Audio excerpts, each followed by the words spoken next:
नमस्कार दोस्तों, आप सभी का स्वागत है मेरे YouTube channel the updated youth पर। दोस्तों, आज इस वीडियो के जरिए हम बात करने वाले हैं स्वतंत्रता दिवस से जुड़े 15 अनसुने तथ्य के बारे में। जी हाँ, 15 ऐसे फैक्ट के बारे में आज हम बात करेंगे जो कि शायद ही आपने पहले सुने हों या हो सकता है कुछ लोगों ने पहले से सुन भी रखे हों। तो मेरा जो मकसद है वो है कि जो भी ये हमारे तथ्य हैं वो आपके सामने आए और इस वीडियो के ज़रिए आपको कुछ ज़रूरी जानकारी प्राप्त हो सके। तो आई होप दोस्तों ये वीडियो आपको अच्छा लगे। आइए आगे बढ़ते हैं। दोस्तों, जो हमारा पहला तथ्य है वो राष्ट्रीय ध्वज से जुड़ा हुआ है, हमारे तिरंगे से जुड़ा हुआ है। अगर हम इसकी बात करें तो वर्तमान में हमारा जो राष्ट्रीय ध्वज है वो कई परिवर्तनों के बाद इस रूप में आया, यानी जैसा हम प्रेजेंट टाइम में अपने तिरंगे को पाते हैं वैसा इंडियन नेशनल फ्लैग पहले नहीं था। मौजूदा रूप वाले तिरंगे को 1921 में तमिलनाडु के एक किसान पिंगली वेंकैया द्वारा बनाया गया था। जी हाँ, तमिलनाडु के एक किसान परिवार में जन्मे पिंगली वेंकैया, इन्होंने ही यहाँ पर सबसे पहले राष्ट्रीय ध्वज के पूरे के पूरे प्रारूप को तैयार किया था। इन्होंने एक किताब भी लिखी थी जिसमें 20 से 22 तरीके से राष्ट्रीय ध्वज को तैयार करके पेश किया था और फिर उनमें से पहला हमारा एक तिरंगे का प्रारूप चुना गया, जिसे बाद में तिरंगे के रूप में पूरे के पूरे देश में यूज किया जाने लगा। शुरू में ये जो ध्वज तैयार किया गया था उसमें केसरिया और हरा रंग दो ही रंग पाए जाते थे। बाद में महात्मा गांधी ने इसमें बीच में सफेद पट्टी और अशोक चक्र का विचार दिया था। ऐसा माना जाता है कि जो केसरिया रंग है वो साहस और बलिदान का प्रतीक होता है, हरा रंग विश्वास, शौर्य और हरियाली का प्रतिनिधित्व करता है और सफेद रंग शांति और सत्य का प्रतीक होता है। जो वर्तमान राष्ट्रीय ध्वज है, जो हमारा तिरंगा है, उसको भारत ने 22 जुलाई 1947 को अपनाया था। अगर हम बात करें दूसरे तथ्य की तो वो भी राष्ट्रीय ध्वज से ही जुड़ा हुआ है। इसमें यह बताया गया है कि दिसंबर 2021 तक केवल खादी विकास और ग्रामोद्योग के पास ही हमारे राष्ट्रीय ध्वज को बनाने या सप्लाई करने का लाइसेंस था। यानी 2021 दिसंबर 2021 से पहले जो हमारा तिरंगा बनाया जाता था उसे केवल और केवल प्रोड्यूस कर सकते थे खादी विकास और ग्रामोद्योग के जरिए ही। बाद में 30 दिसंबर 2021 को इसमें संशोधन किया गया और फिर पॉलिएस्टर से बने राष्ट्रीय ध्वज या मशीन से बने झंडे को भी अनुमति दी गई और तब से फिर हम पॉलिएस्टर से भी बने राष्ट्रीय ध्वज का प्रयोग पूरे देश में जो भी हमारे राष्ट्रीय जगह हैं उन पर करते हैं। राष्ट्रीय ध्वज को हम पहले केवल और केवल जो भी हमारे खादी विकास और ग्रामोद्योग के द्वारा बनाया जाता था उसी का पूरे के पूरे देश में चलन था, लेकिन बाद में जब इसमें संशोधन किया गया तब हम पॉलिएस्टर से बने राष्ट्रीय ध्वज को भी यूज करने लगे और ये पूरे देश में पाए जाते हैं। हम अपने तीसरे तथ्य की बात करें तो ये महात्मा गांधी पहले स्वतंत्रता दिवस समारोह में शामिल नहीं हुए थे। जी हाँ, महात्मा गांधी जो है ये जब पहला हमारा स्वतंत्रता दिवस समारोह हुआ था 15 अगस्त 1947 को, तो उसमें इन्होंने हिस्सा नहीं लिया था क्योंकि 15 अगस्त 1947 को महात्मा गांधी नोआखली नामक जगह पर, जो कि अब बंगाल यानी बांग्लादेश में प्रेजेंट टाइम में पड़ता है, तो वहां पर वो थे। वहां पर हिंदू मुस्लिम के बीच उपजे तनाव को खत्म करने का प्रयास कर रहे थे। 9 अगस्त 1947 को वो कोलकाता पहुंचे और वहां की बस्तियों में शांति स्थापित करने के लिए भी काम किया। तो उन्होंने खून खराबा रोकने और शांति स्थापित करने के लिए अनशन भी बाद में आरंभ किया था। तो इन्हीं क्रियाओं के चलते हुए महात्मा गांधी पहले स्वतंत्रता दिवस समारोह में शामिल नहीं हो पाए थे। अगला तथ्य दोस्तों हमारा रिलेटेड है कि क्यों 15 अगस्त को ही भारत को आज़ादी मिली।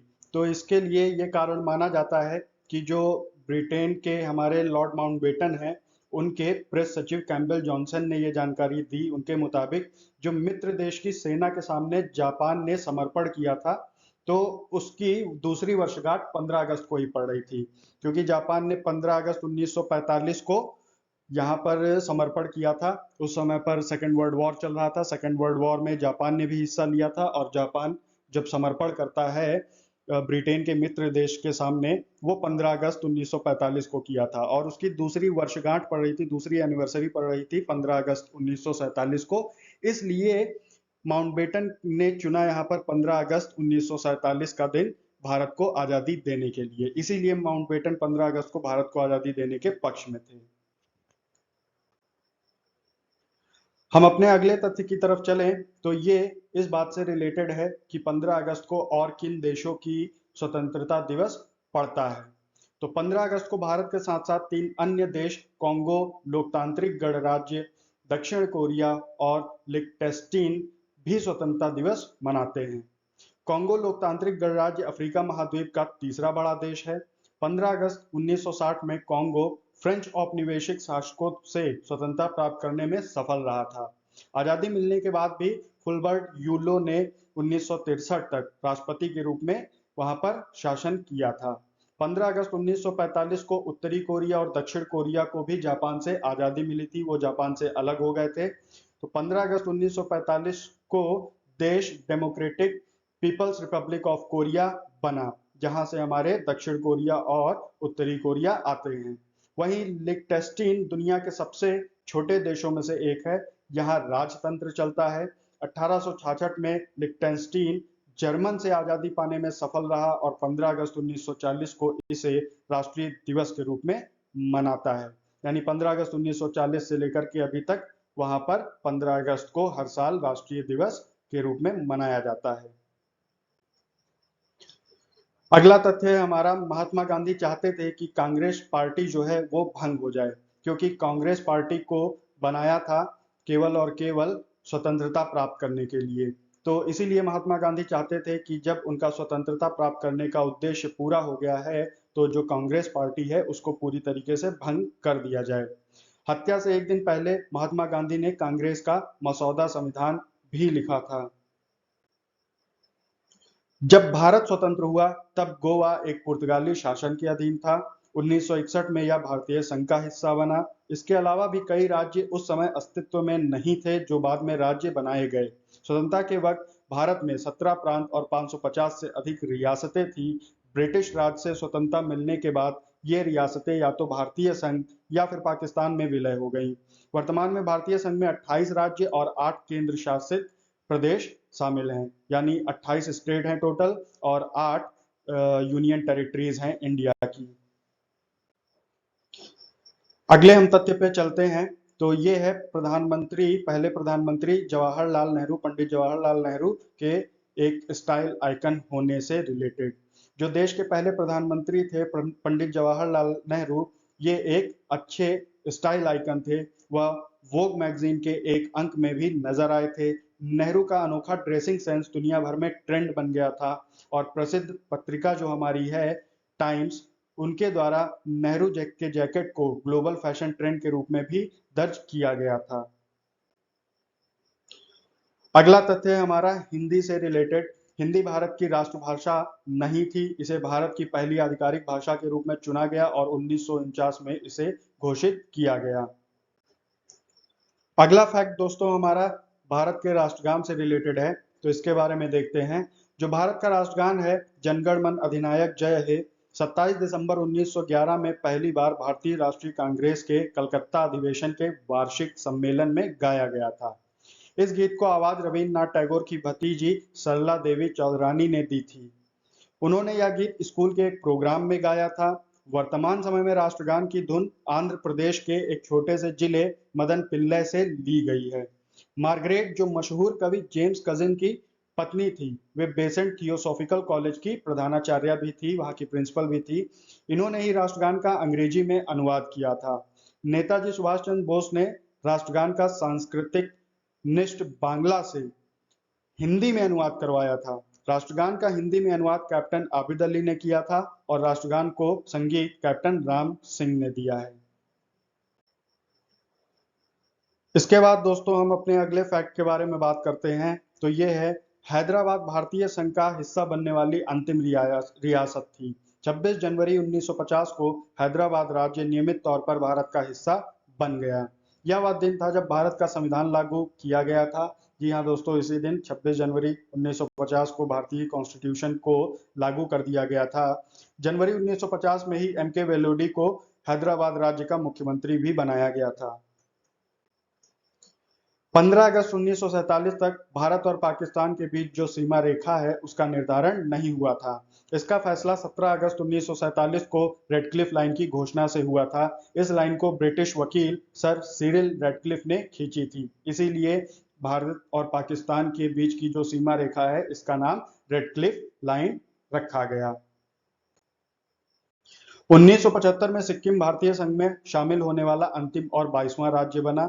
इससे पहले सिक्किम एक भारतीय संरक्षित राज्य था। लाल किले की प्राचीर पर हर साल देश के प्रधानमंत्री तिरंगा फहराते हैं। इस किले का निर्माण 5वें मुगल बादशाह शाहजहां ने कराया था।